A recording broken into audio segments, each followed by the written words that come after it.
여러분 질병통제예방센터 CDC 아시죠?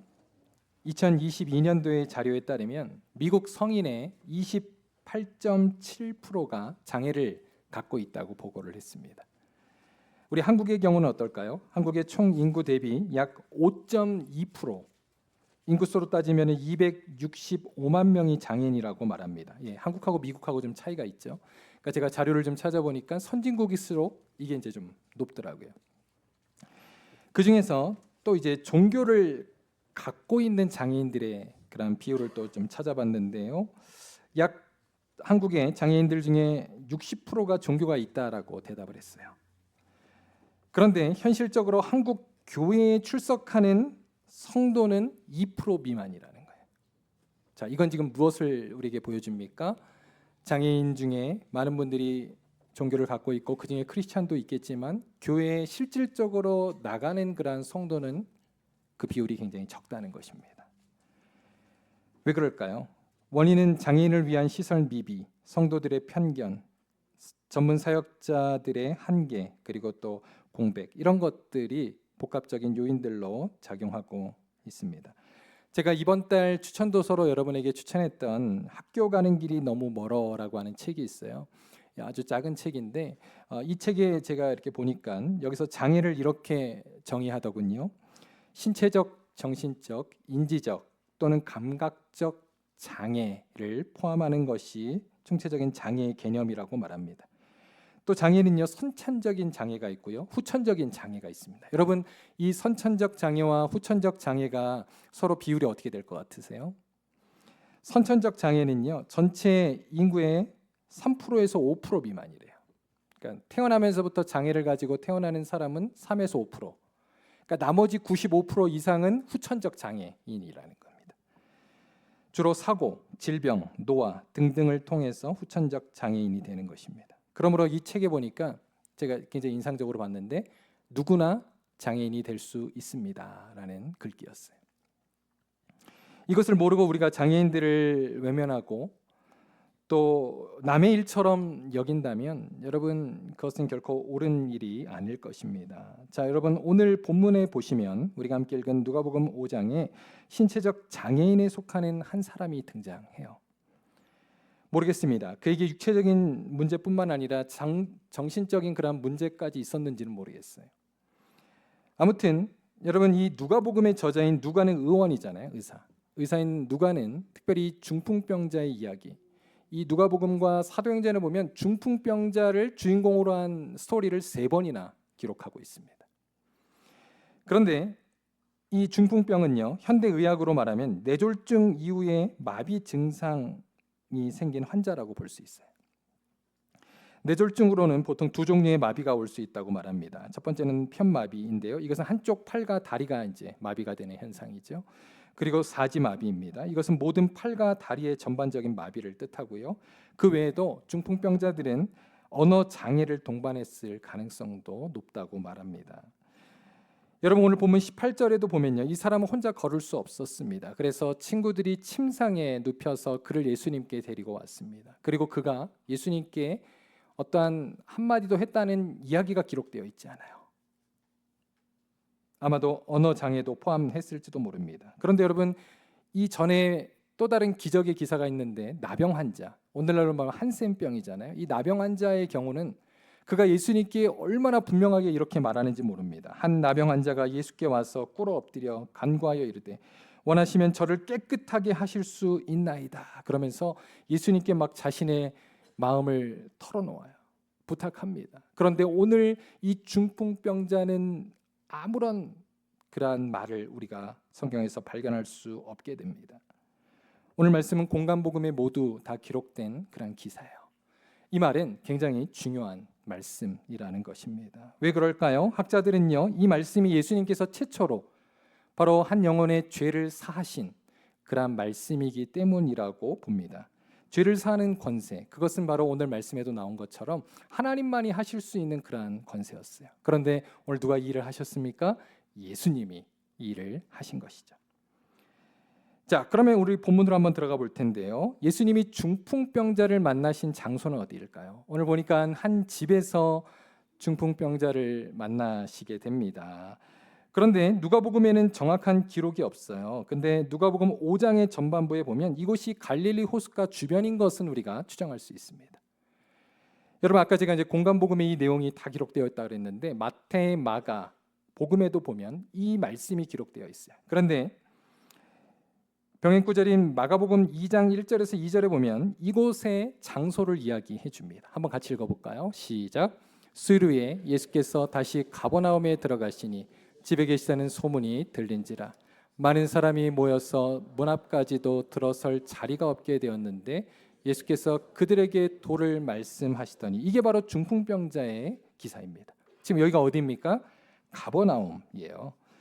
예수님이 계신 이곳 가버나움에 누구의 집이었을까?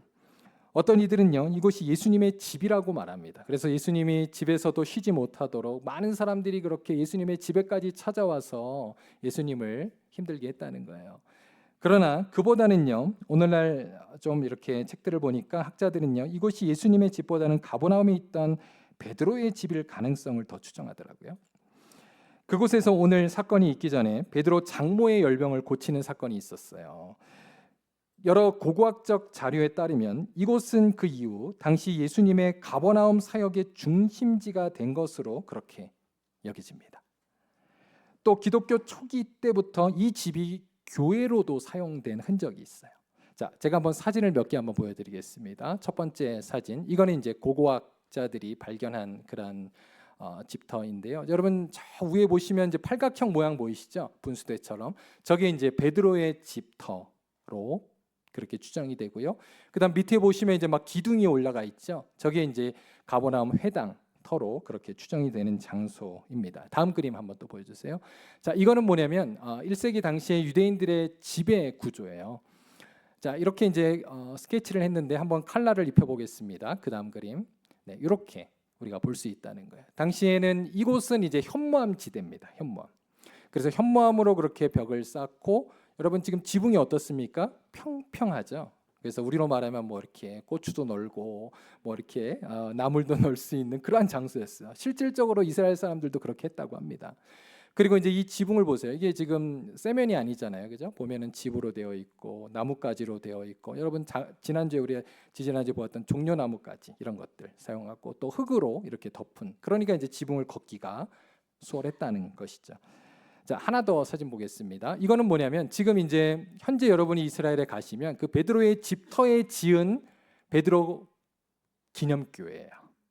이거는 이제 훗날 프란체스코 수도회에서 이 교회를 지었는데요. 이 교회 이름이 베드로 집터 기념교회입니다.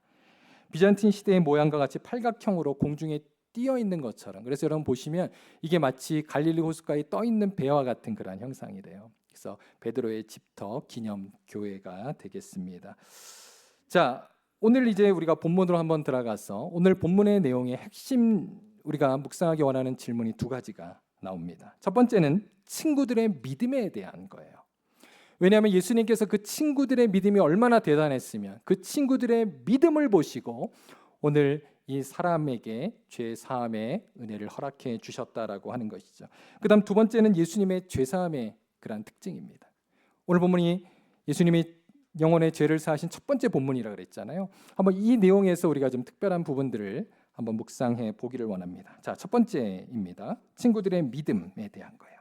자, 20절 말씀 한번 앞부분만 보면 이렇게 나오죠. 예수께서 그들의 믿음을 보시고 이르시되. 자, 여기서 그들은 누굽니까? 그렇죠. 4명의 친구들이에요. 그 침상을 들고 예수님께 왔던 4명의 친구들이에요. 그런데 여기서 보시고라고 하는 단어를 보니까 이것은 원어적으로 알아차리다라는 거예요. 예수님 딱 알아차리신 거예요. 무엇을 알아차리셨을까요? 중풍병자에게 베푼 친절을 보신 걸까요? 여러분 어떻게 생각하십니까?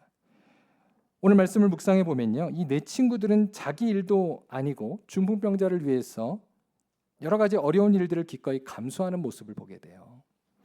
그들이 이렇게까지 할 수 있었던 이유가 무엇입니까? 바로 그들에게 믿음이 있었기 때문이라는 것입니다. 자, 이들이 감수했던 3가지 장애물이 본문에 등장해요. 하나씩 한번 살펴보겠습니다. 첫 번째는 유대인 종교 지도자들이었습니다.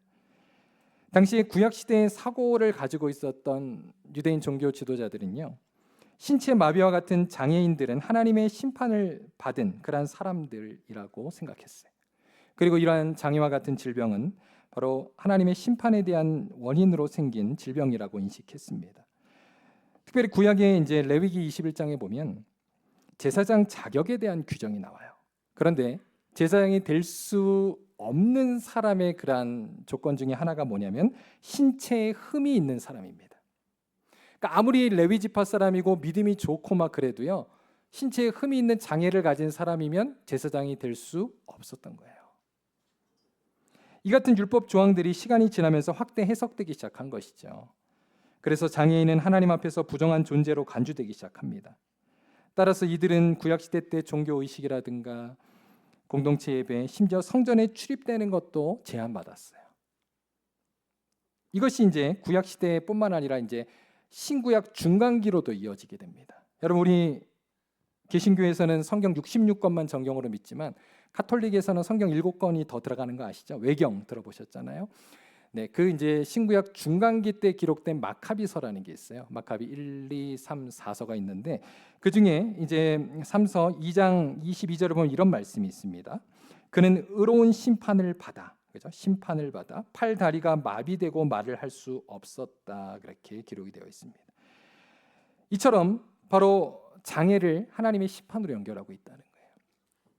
그런데 이게 이제 신약 시대까지 연결이 되는 겁니다. 그래서 우리 잘 아시는 말씀 요한복음 9장 2절에 보면 예수님께 다른 사람도 아니고 예수님의 제자들이 이런 질문을 하잖아요. 한번 우리 9장 2절 같이 한번 읽어보도록 하겠습니다.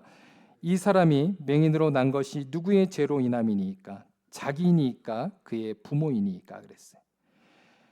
바로 날 때부터 소경된 사람, 그 장애인을 가지고도 이 제자들이 그것이 자신의 죄 때문입니까? 아니면 부모의 죄 때문입니까? 라고 묻고 있는 것입니다. 여러분, 이것이 당시의 일반적인 통념이었다는 거예요. 이제 이해가 되시죠? 왜 제자들이 이렇게 묻게 되었는지요.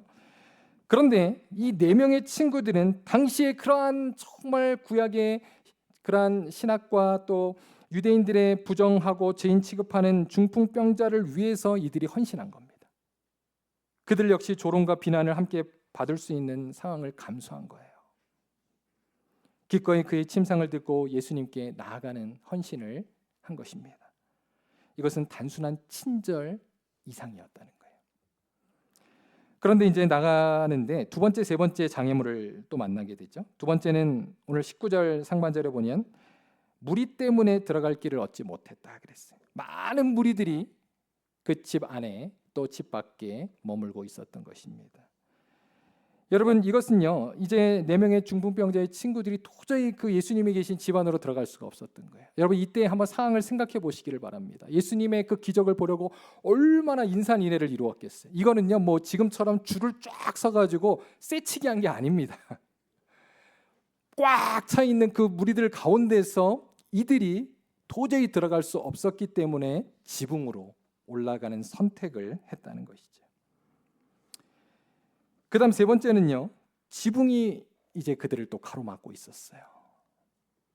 그때 친구들이 어떻게 조치를 합니까? 이제 지붕을 뜯고 바로 예수님 앞으로 그 침상을 내려놓게 됩니다. 여러분, 이것은요, 단순한 열심 이상의 행동이었어요. 당시 문화적 배경을, 그런 상황을 고려해 볼 때 지붕을 뜯는 행위는요, 그것도 어떤 유명한 사람을 위해서 한 게 아니잖아요. 어떤 정상적인 당시의 그죠 통념상 그런 사람을 위해서 한 것도 아니고, 다른 사람들이 다 부정하다고 취급하고 죄인 취급받는 사람을 위해서 그 일을 했으니 얼마나 사람들이 인상을 찌푸렸겠습니까? 얼마나 손가락질을 받았겠어요. 그런데 그 지붕을 뚫고 바로 예수님 앞에 그 친구를 내려놓았던 것입니다.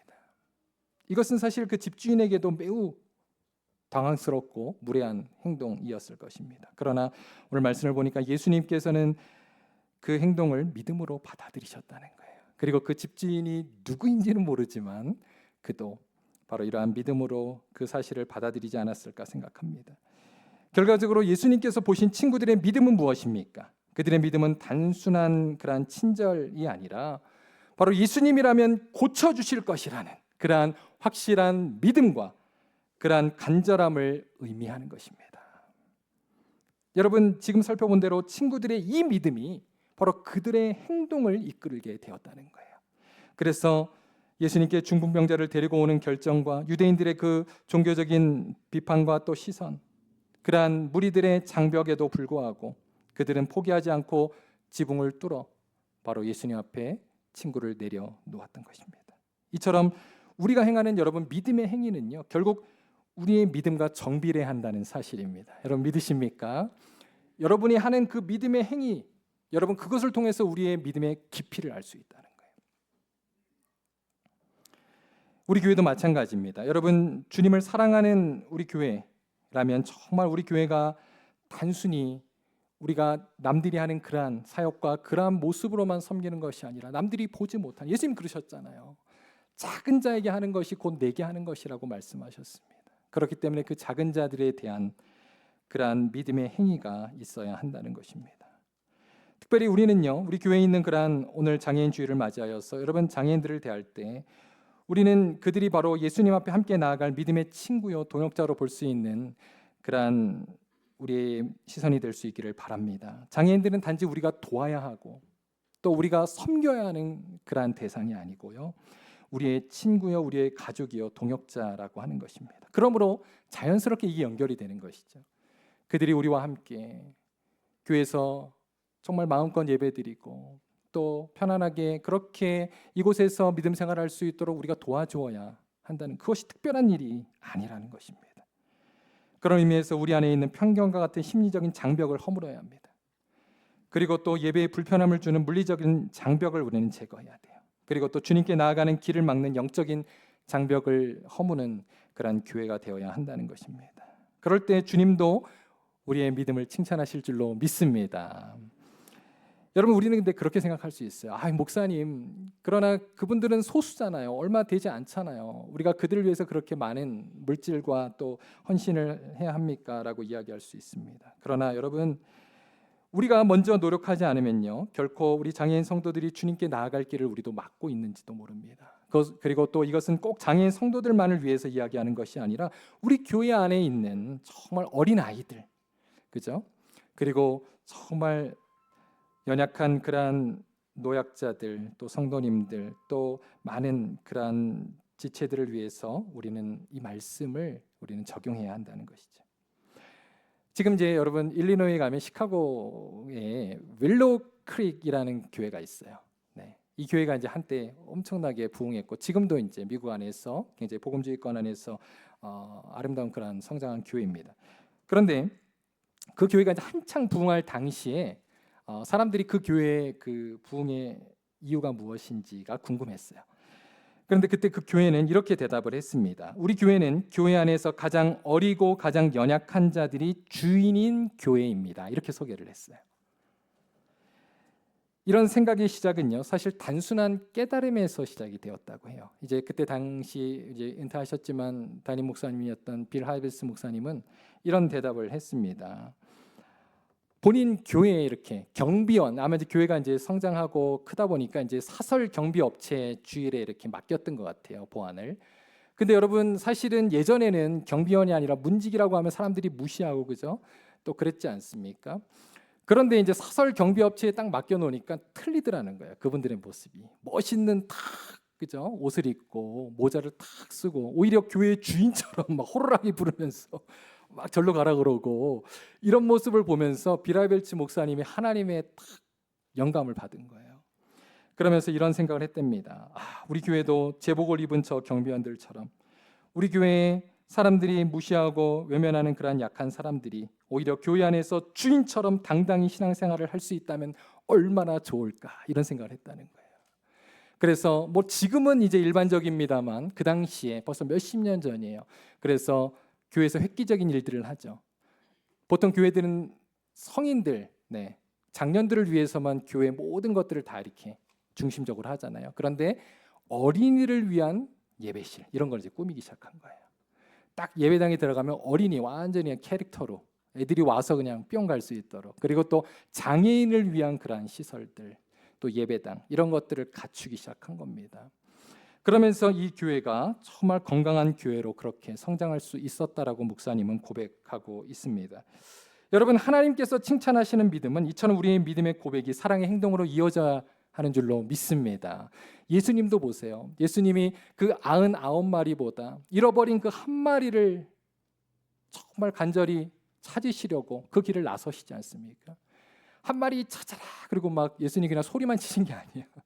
그 99마리 양을 놔두고 그 한 마리 양을 찾기 위해서 예수님 손수 나가셔서 그 한 마리 양을 어깨에 짊어지고 오셔서 기뻐하시는 그 모습. 여러분, 우리 교회가 그러한 교회가 될 수 있기를 바랍니다. 여러분, 그러한 정말 오늘 말씀의 4명의 친구들과 같이 예수님의 모습을 닮은 그러한 믿음의 공동체, 사랑의 공동체가 될 때 주님 기뻐하시는 그러한 아름다운 교회가 될 줄로 믿습니다. 한 가지 더 살펴볼 텐데요. 오늘 말씀을 보면 예수님이 이제 내 죄를 사함 받았느니라라고 말씀하고 있습니다. 여러분, 오늘 본문에 보면요, 예수님께서 죄를 사하시는 권세를 4번씩이나 강조하고 있어요. 오늘 본문에 20절, 21절, 23절, 24절에 나옵니다. 그 중에서 우리 20절 말씀 핵심인데요. 우리 다시 한번 읽어보도록 하겠습니다. 시작.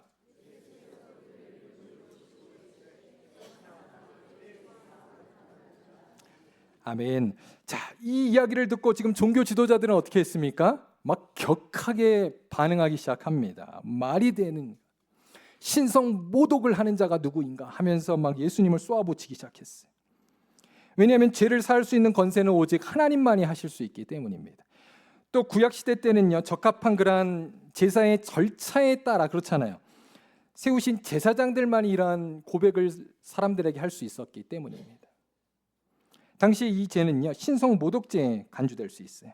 율법에 따르면 신성 모독죄는 사형에 해당하는 아주 무거운 죄입니다. 그래서 예수님도 십자가에 달려 돌아가실 때 받으셨던 제목 중에 하나가 신성 모독죄. 그래서 십자가에서 사형을 당하신 거예요.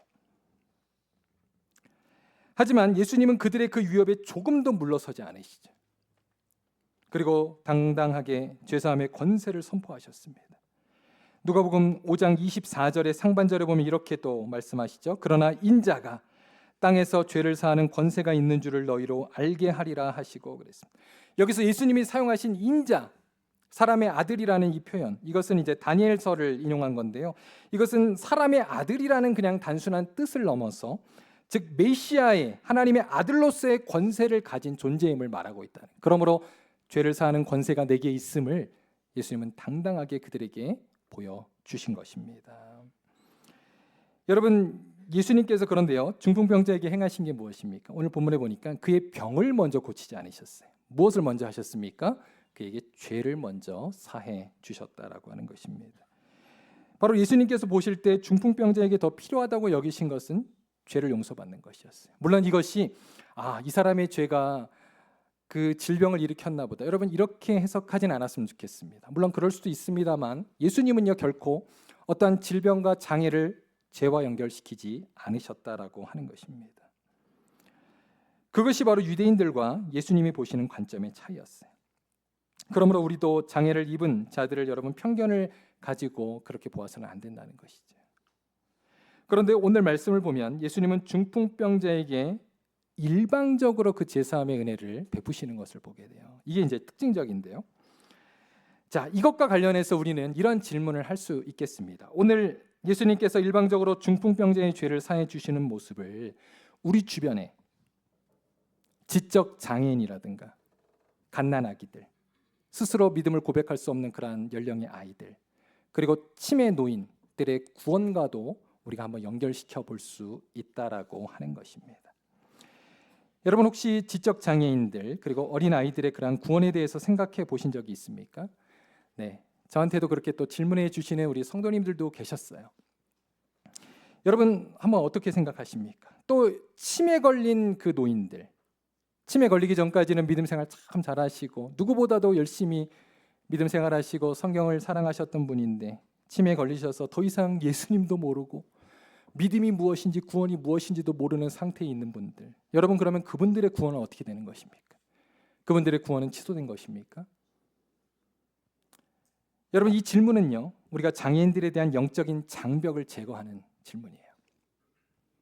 이것은 매우 실질적인 질문이고 단순히 그냥 신학적인 호기심이 아니라 사실 우리의 그런 피부와 맞닿는 질문입니다. 왜냐하면 우리의 사랑하는 가족, 우리의 이웃, 그리고 나 자신에게도 있을지 모르는 그러한 일들에 대한 중요한 신앙적인 고민이기 때문입니다. 그런데 오늘 본문 20절에 보면 다시는 읽지 않겠습니다. 그러나 제가 다시 한번 말씀드리면 예수께서 그들의 믿음을 보시고 그랬잖아요. 여기서 예수님께서 그들의 믿음을 보셨다라고 하는 것, 여러분 이것은요 사실은 그 친구들의 믿음만을 이야기하는 것이 아닙니다. 이것은 바로 중풍병자의 믿음도 포함된 것으로 해석을 해요. 그러나 그가 믿음이 있었는지 아닌지는 여러분 어떻게 알 수 있죠? 오늘 본문은 그 단서를 하나도 보여주지 않고 있습니다. 그런데 이것은 누가 아시는 문제입니까? 바로 우리 예수님은 아셨다는 거예요. 그렇다면 제가 한번 질문하겠습니다. 여러분, 믿음은 누가 주시는 것입니까? 누가 주시는 것이죠? 네, 대답을 못 하시네요. 네, 믿음은 바로 하나님이 주시는 겁니다. 아멘입니까? 여러분, 성경은요, 모든 그 믿음은 우리의 노력으로 받는 것도 아니고 우리의 선행으로 갖는 것도 아니고 여러분 100% 정말 하나님께서 우리에게 주시는 구원의 선물이라고 말하고 있습니다. 여러분 아멘입니까? 만약 여러분 여기에 우리의 노력이 1%라도 들어갔다, 아니 1불이라도 여러분 여기에 들어갔다면 그거는 선물이 아니에요. 우리의 그런 애씀과 노력이 포함되어 있기 때문입니다. 그러나 구원은요 전적인 하나님의 은혜의 선물이라고 성경은 말하고 있습니다. 여러분 이 사실을 믿습니까? 그러므로 지적 장애인들과 어린아기들 그리고 치매 노인들이 비록 스스로의 믿음을 고백할 수 없다 할지라도 그들을 구원에서 제외시킬 수는 없다는 거예요. 구원은 우리의 노력이나 어떤 상태로 받는 것이 아니기 때문입니다. 구원은 오로지 하나님의 전적인 주권에 따라 결정되는 것입니다. 자, 제가 여러 또 근거 구절이 있지만 시간상 하나만 보겠습니다. 자, 로마서 9장 11절 한번 우리 다 같이 한번 읽겠습니다. 시작. 그 자식들이 아직 나지도 아니하고 무슨 선이나 악을 행하지도 아니한 때에 택하심을 따라 되는 하나님의 뜻이 행위로 말미암지 않고 오직 부르신 이로 말미암아 서게 하려 하사. 자, 이 로마서 9장 11절에 보면 아직 나지 않은 배에 있는 태아까지도 하나님께서 바로 역사하신다는 사실을 우리에게 말하고 있습니다. 택하심을 따라 그 뜻이 행위로 말미암지 않고 오직 부르시는 이로 말미암아 구원받게 하신다라고 분명히 약속하고 있습니다. 그러나 여기서요 우리가 분명히 해야 될 게 하나 있어요. 자, 지적 장애인이나 갓난 아기들은 죄인입니까 아닙니까? 네, 이거 분명히 해야 돼요. 죄인입니다. 여러분 여기서 헷갈리면 안 돼요. 네, 성경 분명히 말하죠. 로마서 3장 23절 모든 사람이 죄를 범하였음에 하나님의 영광에 이르지 못하더니. 물론 그들이 모르고 짓는 죄이기 때문에 그들은 죄인이 아닙니다라고 그렇게 얘기할 수 있지만 그렇지 않습니다. 성경은 모든 이들이 바로 죄인이라고 분명히 선언하고 있다는 사실이에요. 그런데 또 한 가지 우리가 기억해야 될 것은 하나님은 인간을 어떻게 창조하셨습니까? 어떤 형상대로? 하나님의 형상대로 창조하셨고 그리고 그 인간을 지으시고 뭐라고 말씀하셨습니까? 보시기에 그냥 좋았더라가 아니에요. 심히 좋았더라. 여러분 여기에 우리 장애인들, 지적 장애인들, 갓난아기, 태에서 유산된 아이들 여러분 여기서 제외될 수 있습니까? 결코 없습니다. 이 모든 자들 결코 차별이 없다는 사실입니다. 그래서 존 칼빈은요 이에 대해서 하나님의 구원의 방편에 대해서 기독교 강요에서 이렇게 이야기해요. 한번 보여주세요. 제가 읽어보겠습니다. 하나님께서는 때로는 유아에게도 자신의 은혜를 감추지 않으시며 그들 안에도 믿음의 역사와 작용을 이루실 수 있다. 여기 유아에 이제 여러 가지를 우리가 넣을 수 있겠죠. 자, 그리고 하나 더 제가 인용하는데요. 여러분 우리 PCA 교단에서도 신앙의 표준 문서로 고백하고 있는 웨스트민스터 신앙 고백서에도 똑같이 이야기합니다. 한번 보여주세요. 자, 선택된 자 중에 성령과 말씀을 통상적인 방법으로 부르심을 받을 수 없는 유아들도 지적 장애인들도 그리스도로 말미암아 성령을 통하여 중성되어 구원을 받는다 그랬습니다. 여러분 이것은요 어떤 신앙 고백에서만 이렇게 나오는 것이 아니라 성경이 우리에게 증언하는 바예요. 그것을 지금 이렇게 또 요약을 한 겁니다.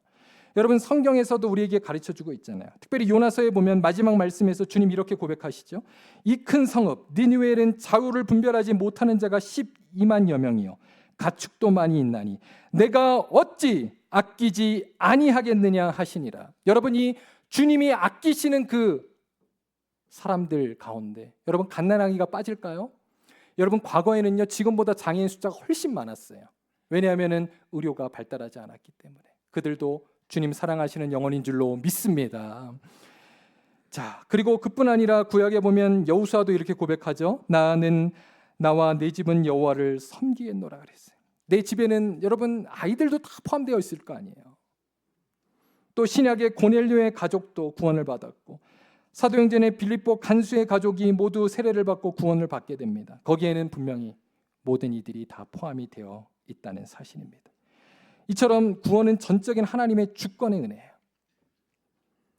우리의 유아들이나 또 지적 장애를 가진 이들의 구원, 그리고 치매 노인의 구원도 마찬가지로 하나님의 주권적인 은혜에 속한 일이라는 사실입니다. 그들도 은혜의 영역에서 결코 제외가 될 수 없다는 거예요. 하나만 더 좀 보여주세요. 우리 헤르만 바빙크가 이야기한 내용. 신자들의 유아들이 하나님의 언약에 포함되어 있으며 그 언약에 속한 자로서 하나님이 주시는 구원의 은혜를 받을 수 있다라고 하는 희망적인 이야기도 우리에게 해주고 있습니다. 여러분, 하나님께서는 말씀을 듣거나 스스로 인지하지 못하는 자들이라 할지라도 이처럼 주님의 자신의 뜻과 방식대로 택자를 새 사람으로 거듭나게 하시고 그리고 영생에 이르게 하시는 주님이심을 여러분 믿으시기를 바랍니다. 이제 오늘 말씀을 마치겠습니다.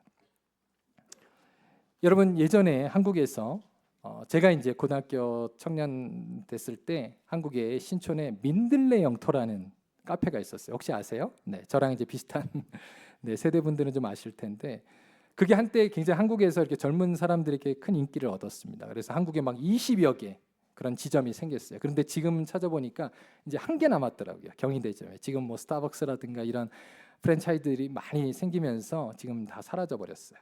그런데 그때 제가 이제 대학생 때 그곳에서 이렇게 카페를 가면서 신기했던 건 뭐냐면 보통 이제 우리는 카페 하면은 커피를 마시는 곳이라고 생각하잖아요. 그런데 이제 그곳에서는 막 라면을 먹었습니다. 컵라면을 주고 또 막 거기서 공부도 하고 굉장히 신기했어요. 그게. 네, 거기서 이제 친구들하고 놀고 또 밑에서는 막 영화도 보고 이런 장소였어요. 그러니까 커피만을 파는 게 아니라 문화를 파는 그런 장소였습니다. 그러니까 오늘날 우리 이제 미국에도 스타벅스도 사실 그런 마케팅으로 굉장히 또 성공을 했잖아요. 제가 이제 스타벅스에 처음 미국에 왔을 때 되게 놀랬던 게 뭐냐면 제 이름을 물어봐서 깜짝 놀랐어요. 우리 이름을 왜 물어보나 지금 은행도 아니고. 그러더니 이제 커피가 나오니까 제 이름을 불러주는 거예요. 그래서 굉장히 신선했습니다. 그게 굉장히 좋았어요. 여러분, 사실 이러한 모습이 오늘날 교회에서는 사라져가는 것 같습니다. 사실 이러한 모습이 어디서부터 출발했냐면 성경을 보면요, 교회에서 시작이 된 거예요. 사실. 여러분, 오늘날 교회는요, 이제 사람들이 많이 모이다 보니까 서로가 서로를 잘 모르고 그냥 뭐 하나님 앞에도 일주일에 한 번 와서 얼굴 도장 찍고 주님 저 왔어요. 이러고 우리가 그냥 돌아가고 밥 먹고 끝인데. 여러분, 오히려 세상 사람들은 그렇게 카페에서 만나서 이야기하고 서로 이름 불러주고 한다는 거예요. 여러분, 초대교회 우리 사도행전에 보면요, 사도행전 2장과 4장에 보면 초대교회는 우리처럼 이렇게 건물에서 모이지 않았습니다. 가정교회였잖아요. 가정에서 모였단 말이에요. 그러니까 주일날만 모이는 게 아니라 날마다 모여. 성경을 보세요. 떡을 떼고 기도하고 함께 말씀을 나누는 공동체였다는 겁니다. 그리고 또 서로를 형제요 자매로 부르는 그런 공동체였다는 거예요. 저는 우리 교회가 이러한 여러분 정말 성경적인 공동체로 거듭나게 되기를 바랍니다. 그래서 우리 교회가 단순히 우리 교회는 조이 사역도 해. 여러분 이거를 자랑하는 교회가 되지 않았으면 좋겠어요. 그게 우리의 그냥 하나의 어떤 프로그램이 되지 않았으면 좋겠습니다. 그들은 우리의 가족입니다. 우리의 형제요 우리의 자매입니다. 우리가 함께 주님께서 우리에게 주신 그러한 정말 끈끈한 그러한 사랑의 관계로 우리가 서로가 서로를 사랑하는 그런 아름다운 공동체 되기를 바랍니다. 그렇게 해서 우리 주변에 정말 주님을 모르는 성도들도 우리 교회에 오고 싶은 교회, 그리고 자기를 오픈하고 싶은 교회, 그러한 공동체가 되었으면 좋겠고 또 여러분이 속한 오이코스가 그러한 또 공동체가 되기를 간절히 소원합니다. 그래서 그곳에 누군지 올 수 있는 그러한 공동체가 되기를 바랍니다. 그 일에 우리가 먼저 헌신해야 돼. 바라기는 오늘 말씀을 들은 여러분들이 오늘 중풍병자의 내 친구들과 같이 하나님 앞에 우리의 믿음으로 또 믿음의 행위로 헌신하는 귀한 교회가 될 때 우리 교회가 하나님 기뻐하시고 칭찬하시는 아름다운 교회 될 줄로 믿습니다.